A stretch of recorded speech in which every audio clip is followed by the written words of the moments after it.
श्री शिव महापुराण रुद्र संहिता श्रेष्ठ सती खंड नवा पारायण। दूसरे दिन की कथा में शिव विवाह में ब्रह्मा जी की विरूपता का वरदान। ब्रह्मा जी के वचनों को सुनकर के शिव जी बहुत प्रसन्न होते हैं और कहते हैं, हे ब्रह्मा, मैं तुम्हारे और नारद के साथ दक्ष के यहाँ चलूंगा। आप हमारी 4 मानस पुत्रों का भी स्मरण कर लीजिए। मैं उन सभी के साथ अपने गणों सहित दक्ष के घर जाना चाहता हूँ। मेरे स्मरण करते ही हमारी 4 ऋषि आ गए और रुद्र द्वारा स्मरण करने लगे। लक्ष्मी सहित भगवान विष्णु ही आ गए। चैत्र शुक्ला त्रयोदशी दिन सोमवार और पूर्व फाल्गुनी नक्षत्र में शिव जी ने परिकरों सहित सानंद की यात्रा किया। सभी देवगण हर्षोल्लास के साथ जा रहे हैं। अति वेगवान बलिद्वर्त पर सवार होकर के बाघंबर, जटा सर्प और चंद्रमा की कला युक्त देवों से घिरे हुए महादेव जी को दक्ष के घर पहुंच गए। दक्ष ने देवों, ऋषियों, मुनियों सहित शिव जी का अर्घ पाद्य से पूजन किया।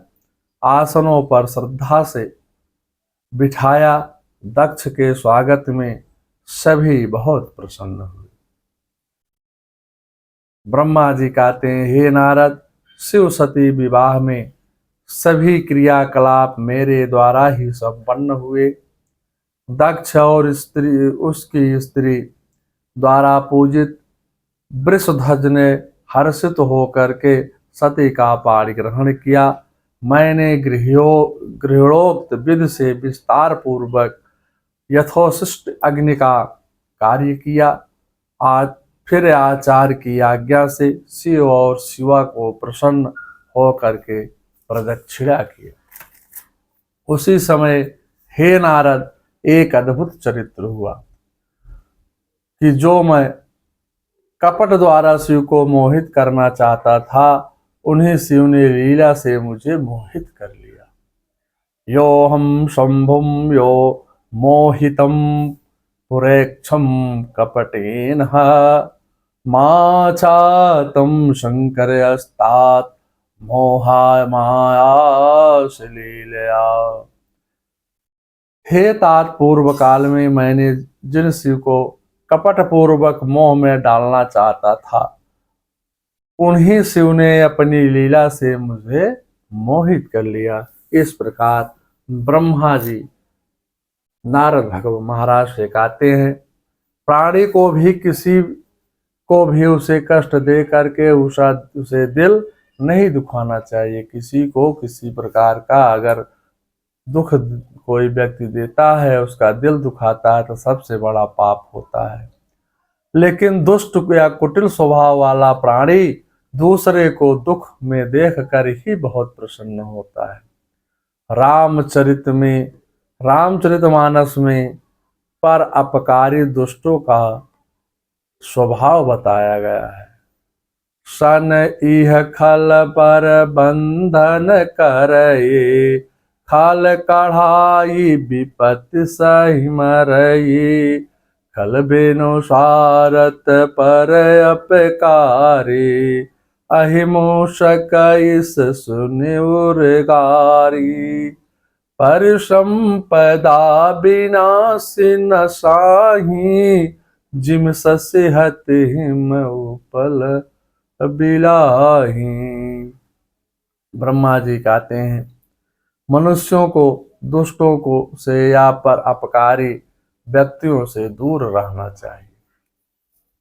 माने जो दुष्ट प्रकार के व्यक्ति हों या जो दूसरे पर परोपकार की भावना से कार्य नहीं करते हैं, अपकारी हों, उनसे दूर रहना चाहिए। शिव मायावश मेरी मत भी भ्रष्ट हो गई थी। ब्रह्मा जी कहते हैं, शिव की माया से मेरी बुद्धि भी भ्रष्ट हो गई थी। अग्नि की परिक्रमा करते समय हवा में वस्त्र उड़ने से जो सती का पद दिखाई दिया, उसको देखकर मैं काम मोह से मोहित हो सती के अंगों का अवलोकन करने लगा। फिर सती के मुख की शोभा को देखने के लिए मैंने यज्ञ में गीली समिधा और गीली हवन सामग्री की आहूत छोड़ी। उससे चारों तरफ धुआं ही धुआं हो गया। शिव जी ने धूम से व्याकुल होकर के दोनों नेत्रों को अपने हाथों में से मूंद लिया। उसी समय मैंने सती का वस्त्र हटा करके मुख देखा। बार बार मुख देखने से मेरा 4 बूंद वीर्य पृथ्वी पर गिरा।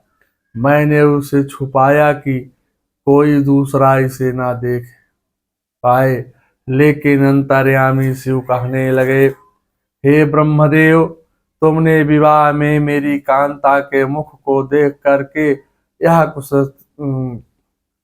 कुत्सित कर्म का किया है। जोया का कर त्रिशूल लेकर के मुझे मारने को दौड़े।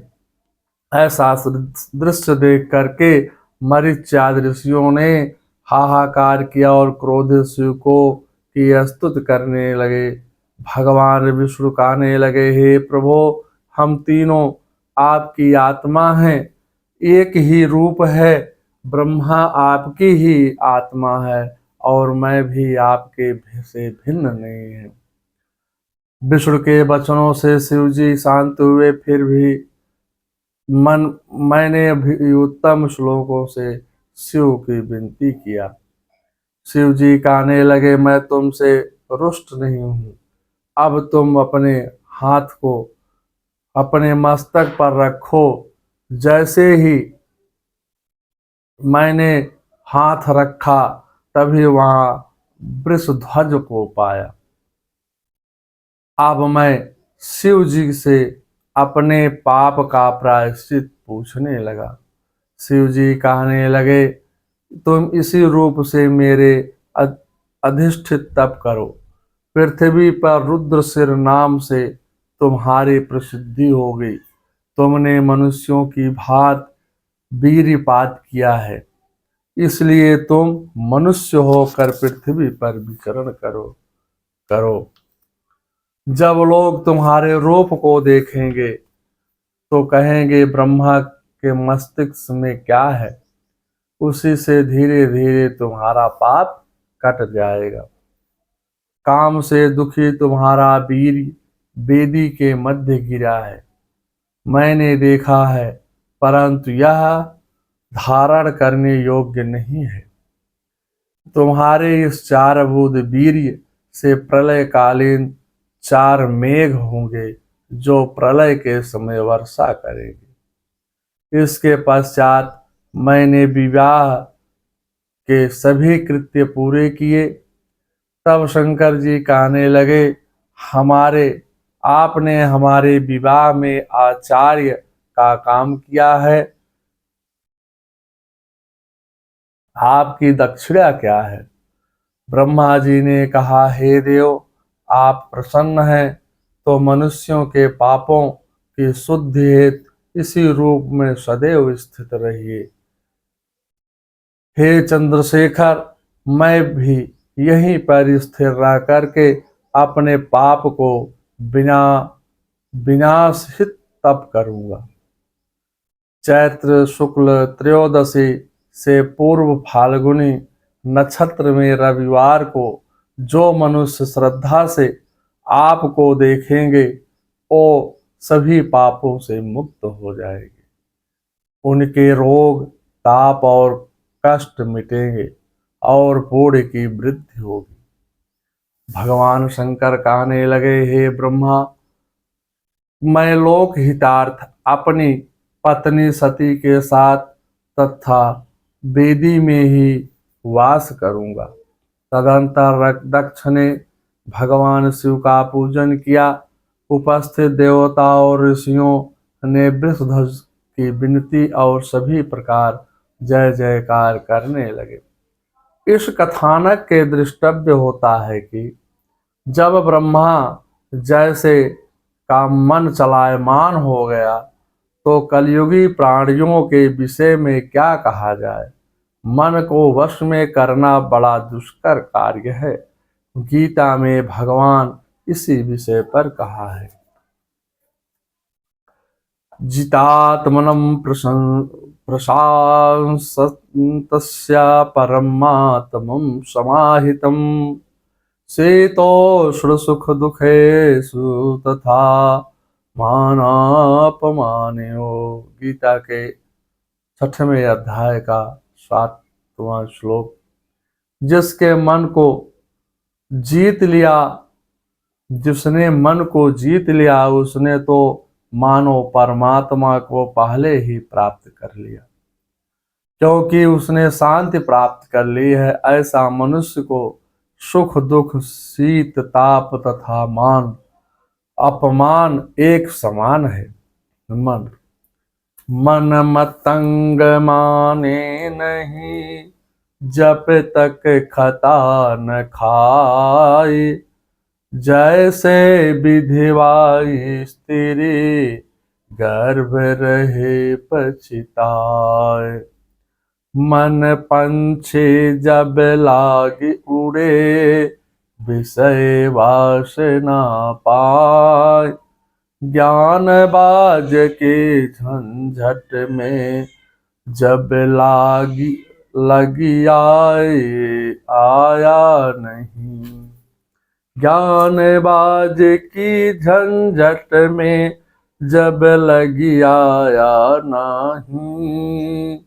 मन के हारे हार हैं, मन के जीते जीत। पर ब्रह्मा को पाया, मन ही की परिते। इस प्रकार शिव जी ने ऐसा कहा करके ब्रह्मा जी को आश्वस्त कर दिया। शिवाय और शिव वृषभ पर सवार होकर के कैलाश हिमालय की तरफ प्रस्थान कर गए। दक्ष भी आधे मार्ग तक शिवाशिव को विदा करने के लिए गए। शंकर जी ने विष्णु आदि को भी विदा कर दिया। फिर भी वो उनके साथ कैलाश तक गए।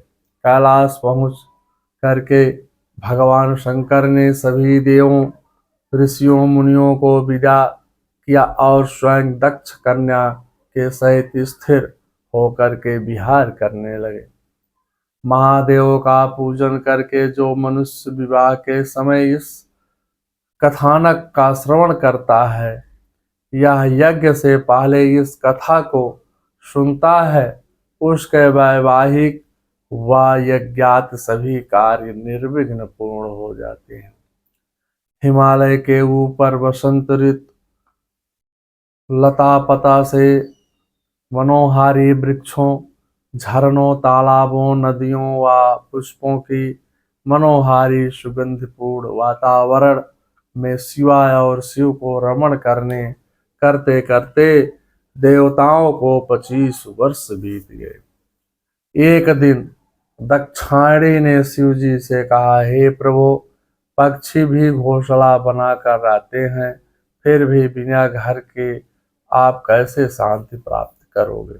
सती की प्रार्थना पर शिव जी ने कुबेर से भी ऊपरी भाग में सभी पर्वतों, देवों वो यक्षों से वंदित कैलाश पर निवास बनाया, जो सिद्धों और स्त्रियों से सेवित हो।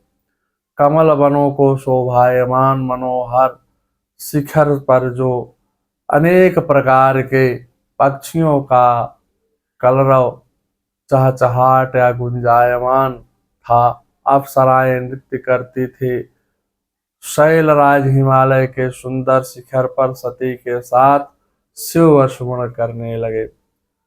उस सुंदर रमणीक शिखर पर बने निवास स्थान में शिव सती के साथ देवताओं के 10 सहस्त्र वर्ष तक विहार करते रहे। ओम जयंती मंगला काली भद्रकाली कपालिनी दुर्गा क्षमा शिवा धात्री स्वाहा स्वधा नमस्तुते।